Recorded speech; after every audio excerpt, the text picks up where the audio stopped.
আসসালামু আলাইকুম। চায়ের রাজ্য সিলেটে আপনাদের সবাইকে স্বাগতম। আমরা আছি বর্তমানে শ্রীমঙ্গলে। এই সিলেটের চায়ের সৌন্দর্য উপলব্ধি করে বিভিন্ন কবি, সাহিত্যিক, পর্যটকরা বিভিন্ন নামে সম্বোধন করেছেন। কেউ বলেছেন শ্রীহট্ট, কেউ বলেছেন আবার শ্রীভূমি, কেউ বলেছেন আবার আধ্যাত্মিক শহর। আপনারা জেনে অবাক হবেন যে প্রতিদিন সারা বিশ্বে দৈনিক 2 বিলিয়ন কাপ চা মানুষ পান করে এবং এই সুবাদে আন্তর্জাতিকভাবে 21শে মে আন্তর্জাতিক চা দিবস ঘোষণা করা হয়েছে। সাধারণত নিচু জায়গা থেকে তুলনামূলক একটু উপরে উঁচু স্থানে চায়ের রোপণ করা হয় এবং 4 থেকে 5 বছর পরে চায়ের উৎপাদন শুরু হয়। চা সাধারণত চায়ের চারা 20 সেন্টিমিটার উঁচু হয়ে থাকে। আর্দ্র উষ্ণ জলবায়ু সময়ে চায়ের উৎপাদনটা একটু ভালো হয়, তবে কড়া রোদে চায়ের পাতার রং পরিবর্তন হয়ে যায় এবং ক্ষতিগ্রস্ত হওয়ার সম্ভাবনা থাকে।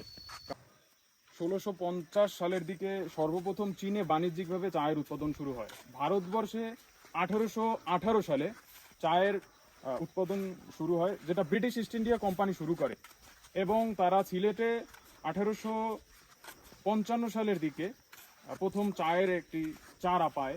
এর পরবর্তী সময় 57 সালের দিকে মালনীছড়ায় তারা চায়ের উৎপাদন বাণিজ্যিকভাবে শুরু করে, যা উপমহাদেশের মধ্যে সবচেয়ে বড় একটা চা বাগানগুলোর মধ্যে অন্যতম। তো মালনীছড়াতে সর্বাধিক সংখ্যক চা পাওয়া যায় এবং বর্তমানে আমরা আছি শ্রীমঙ্গল, যেখানে সিলেটের সবচেয়ে বেশি চা বাগান রয়েছে এই শ্রীমঙ্গলে। জাতীয় অর্থনীতিতে চা একটি গুরুত্বপূর্ণ ভূমিকা পালন করে আসছে বিগত বছরে। প্রতি বছরে প্রায় 600 মিলিয়ন চা বাংলাদেশ থেকে বিভিন্ন দেশে রপ্তানি করা হয়। এর মধ্যে শীর্ষে আছে চীন, ভারত, কেনিয়া এবং শ্রীলঙ্কা। তো চা রপ্তানিতে বাংলাদেশের অবস্থান হয়েছে 8ম। তো দিন দিন আশা করি আরও বৃদ্ধি পাবে। আমরা যদি দেখি একটা জরিপে 2008 সালের দিকে প্রায় 37 লক্ষ মেট্রিক টন চা বিদেশে রপ্তানি করেছে বাংলাদেশে উৎপাদন করে। তো বাংলাদেশে চা একটা অর্থকরী ফসল এবং অত্যন্ত সম্ভাবনাময় একটি খাত।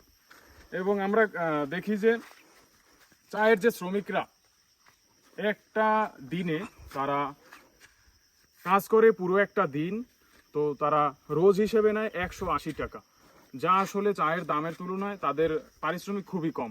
তো এ নিয়ে বিভিন্ন বিতর্ক দেশে চলমান ছিল। তো আমরা আসলে দাবি করব যে তাদের যে প্রাপ্য যে পারিশ্রমিক সেটা যাতে তাদেরকে প্রদান করা হয় এবং বাংলাদেশের এই অপার সম্ভাবনাময় খাত যাতে দিন দিন আরও বৃদ্ধি পায় এবং যাতে দেশের বাইরে রপ্তানিতে শীর্ষে চায়ের অবস্থান থাকে এবং আমরা খুবই উপভোগ্য এবং মনোরম একটি পরিবেশ, যেখানে পর্যটকরা এসে ভিড় করে এবং চা তোলার যে দৃশ্য, নারীরা তাদের যে নিপুণতায় তারা দুটি পাতা থেকে বিচ্ছিন্ন করে, তো খুবই আসলে মনোমুগ্ধকর একটি দৃশ্য। তো চা বাংলাদেশে আরও বেশি উৎপাদন হোক এই আশাবাদ ব্যক্ত করে আজকের মতো শেষ করছি। ধন্যবাদ।